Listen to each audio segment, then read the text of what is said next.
So our next speaker today is John Perry, and John has spent 20 years in training and employment area of the federal government in a range of areas, including regional operations management, and I'll just turn the page and read the long list out while he takes the long walk up the stairs: business development, labour market management, industry training reform, community resource management, and place-based approaches to employment creation. John is a member of several government and not-for-profit boards in the employment, education and training sectors, and a member of the Australian Institute of Company Directors. He's now undertaking various roles in the area of workforce planning, corporate social responsibility and social enterprise development. John has strong expertise in making innovation in labour market strategies work for industry and people, and he's obviously very good looking because he doesn't want a PowerPoint, he wants you to look at him. So please put your hands together for John. G'day, Steve. Thanks, Mark. Thanks very much, Steve, and good morning, folks. First of all, I'd like to acknowledge the traditional owners and elders past and present, and also the future generation. Just quickly, Steve's spoken a little bit about myself, but I'd just like to add I've got about 17 or 18 years of history with social enterprises and see them as probably, if not the most effective way of working with disadvantaged people and getting them into employment. If it's not the best way, it's very, very close to it. I've been asked to talk about corporate social responsibility. Before I do, it's really not an environment to ask questions. I'm happy for you to ask questions, but it's really not an environment, but I'll be around afterwards if you want to have a chat to me.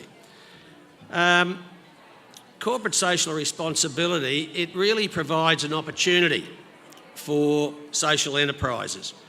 It's a feature of mainstream business these days where, in addition to the core business of a corporation, in addition to the core business, there's also value, and it's commercial value, within that business to do something that has an impact beyond that core. So, for example, I've done some work with various construction companies, and what they're looking at beyond getting the building out of the ground is what impact do they have on people locally, what impact do they have on Indigenous people, what impact do they have on refugees, what impact do they have on women in non-traditional areas. And they see that as commercial value, and more it's becoming a commercial value. Now, a lot of these organisations are not necessarily that good at direct employment of the long-term unemployed or that group of people. But they do like to partner up with social enterprises in order to achieve those goals. One of the things that social enterprises generally offer is a wraparound service to the people they employ. So I've had 20 years with Your Town where we built social enterprises. I'm doing some work now with Access around the same thing. And why do they do it? They do it because it's an effective way of delivering their services, meeting their mission. But in order to do it, they've got to contract to someone in their social enterprise area. They contract to government, one area, but they also do work with the big end of town, because the big end of town wants to see more impact than just their core business. The areas that most of these large organisations want to impact in, local employment is one. I'm working with a company at the moment that builds shopping centres, and their history about social impact has been charitable giving. So their history has been when they move into a community to build a shopping centre, for example, they'll find a charity, a local charity, and they'll give them some money. They're reconsidering that now, and they're looking at what impact they can have on local people, what employment income they can have. Now, as soon as they move into that area, they need assistance, and they're looking at social enterprise assistance. Social enterprise is becoming a subcontractor to them in some areas. One of the things that we did at Yarrabilba with Lend Lease was to build houses. Now, you've got to have licences and processes and a workforce that's able to do that, and you acquire that over time. You're also employing a workforce that's Indigenous or long-term unemployed or young people, disadvantaged, and you're achieving outcomes. The value of that to the corporation is untold, and you need to get to understand that value because it is a commercial value. I know of an organisation, big builder, in Sydney that I've done some work with. In their tenders, they now talk about the impact they're going to have on Indigenous and refugee employment, and they see that as a commercial differentiation between what they're offering government for that job and what other tenderers would be offering government for that job. They value it. Knowing that and being able to work with that organisation is important. The other part that's important is that you know what you are as a social enterprise. You know what your experience is. You know what your capabilities are. You know that in the environment, and social enterprises are a legitimate business, but it has to operate on the same terms as other businesses. So some of the things that need to be in your thinking, you need to do things on budget. You need to do things on time. You need to do things safely. And you need to meet the quality standards that are normally expected. And you can do it. You know, the social enterprises I've been tied up with are able to do it. So everyone is. There's opportunities that exist in Logan and will exist well into the future, either contracting to state governments or contracting to those businesses that contract to state government, or those businesses that are doing things commercially. There's a joining together of corporate social responsibility and social procurement. And governments around Australia, more and more, are looking for mainstream business to have a social impact. And it's being written into their tender specifications. Later on this afternoon, you're going to hear from Mark Daniels from Social Traders. And I met with Mark probably 2 or 3 weeks ago in Melbourne, and he talked about the Victorian government process around major infrastructure work, where they're building into their tender a social procurement objective. When you break that down, it's really what opportunities are you going to provide in employment for disadvantaged people, either directly in your mainstream workforce or your subcontract workforce, or by contracting social enterprises who provide that sort of employment and wraparound service to people. And a lot of them, a number of them, and these are big employers, big businesses, they're contracting and subcontracting to social enterprises to provide various things. It may be they're providing plants through nurseries. It may be that they're actually doing concreting, or they're doing some parts of the mainstream operation. So there is a connection, a direct connection between social procurement and corporate social responsibility. Not always are social enterprises seen as legitimate or mainstream. Sometimes they're seen as that thing, you know, it's just a program. Believe me, social enterprises are not just a program. They're a mainstream business operation, and I think there's a lot of selling needs to be done around that, so that it does become a feature of thinking of government and thinking of business. One of the significant assets of social enterprises, and something that has to be built into everything that you do, social enterprises do, is data. Data is gold for social enterprises. Being able to talk to your customer, whether it's a lend-lease or whether it's a government department or a local authority, the quality of what you do is seen through their eyes, and they sign off on it. They'll come along. My experience in dealing with, say, building and asset services over a lot of years in Queensland, their supervisors sign off on the quality of the work. But what they require, in addition to that, is who did you employ? Who were they? Where did they come from? What was the baseline information about them? Were they an offender? Were they Indigenous? Were they refugee? Were they whatever? Keeping that data, knowing who they are, being able to measure progress for that person, being able to report back on it, it's important. So it's who are they? What sort of occupations are they working in? What's their progress like? and importantly for those that are intermediate labour market social enterprises, where you're using the social enterprise employment as a transition to the open market, how many people moved into the open market? It's highly valuable. I was surprised how far some information we gave Lend-Lease went. It was around doing some work with them at Yarrabilba.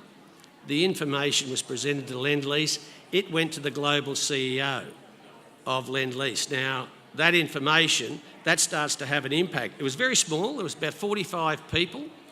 But what happened to them became of significant interest to their most senior person in the world.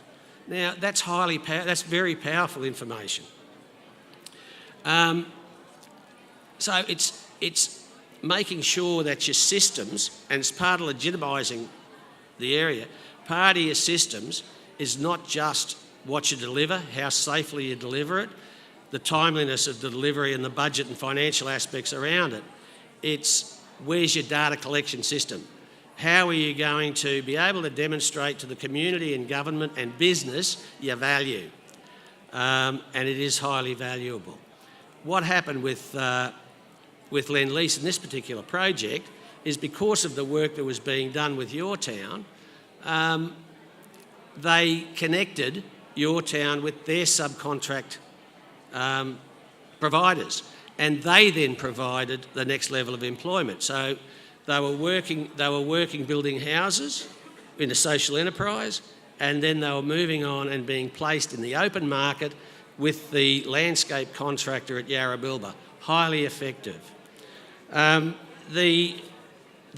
few years ago, between 2008 and 2013, Griffith University undertook a study funded through the Australian Research Council into the impact of social enterprises, basically in Logan, in southeast Queensland, South Australia, Adelaide and Western Sydney, through your town.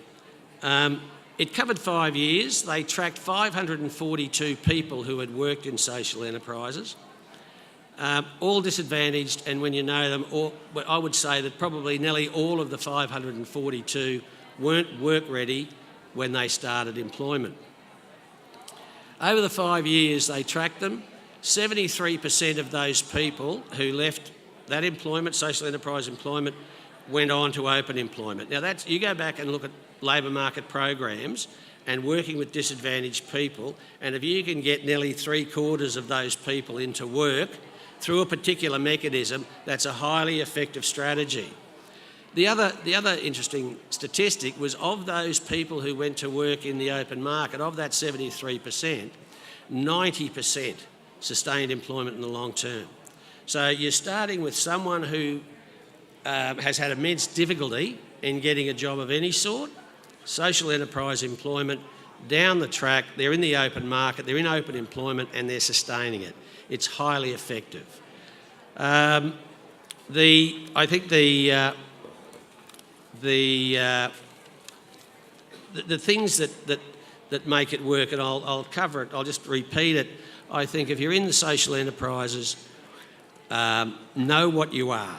Know that if you're an intermediate labour market social enterprise, in other words, you're providing transitional employment. You are not a destination employer in that model. You're providing transitional employment. It's paid. You have the same requirements on you around safety and timeliness that every other business does. The difference is in the type of person you're employing and your objective at the end of it. And your objective at the end of that is to move people into open employment. But you've still got to do your business and deliver your services on the basis of whatever the time requirement is, whatever the budget considerations are, within the quality standards that are required, and you do it safely. I was here back in 2013 when the council had a summit around that has moved forward a whole lot of initiatives within Logan since then. And I was surprised at the lack of knowledge of social enterprises in government given that I had been working and your town, Boys Town, had been contracting with the state government since 1999. And in that period of time, with QBuild, Building and Asset Services, Department of Housing and Works, the contract work that had been undertaken between 1999 and 2012 had employed 800 people. And 40% of those were Indigenous. That then fits into the evaluation that says of those 800 people, it's valid, 73% of those went to the open market. You go back and have a look at who those people were, and it's quite an extraordinary event. I think the last thing I'd like to talk about is, in addition to knowing what you are, what business you're in, what purpose you're there for, it's also the value of relationships, that you are legitimate and you need to have relationships with whoever your customer is or potential customer at the same level as any other business would. And every business, whether it's a lend-lease or any other business, they're looking at what value can be added to their business by your business. And it's understanding that. And it's building relationships around that. And keeping them informed and giving them the information that makes it valuable for them to continue to work with you. And I think the other part of social enterprises is don't take a job on unless you know you can deliver and unless you know you can meet the objectives that you've basically sold to your customer. Look, I'm happy to answer any questions, but it's probably not the environment to do it. But I'll be around. I'm happy to talk to anyone about it. I'm happy to share whatever experience I've got. But when you're talking to me, understand that it's just my opinion and there could be any other numbers of opinions out there. But I think if we don't believe as social enterprise organisations and businesses that we're legitimate, we're never going to be able to sell that message that we're legitimate. So congratulations. I'd like to congratulate the organisers of this. It's the second Social Enterprise Expo, and to have a look at the number that are here is phenomenal. And also take the opportunity to network. Don't underestimate the value of networking. And for not-for-profit based social enterprises, sometimes when people talk about selling, it's something that people feel uncomfortable about. Selling is not necessarily any more than telling your story. And I think you need to understand what your story is, what are the key points. What I say to big business might be completely different to what I say to government because they've got different agendas. Sometimes it's knowing what that agenda is and talking to them about it. Well, thank you very much, folks, and thanks for the opportunity, and I'll be around down there to have a chat to you about whatever you want to talk about. Thank you.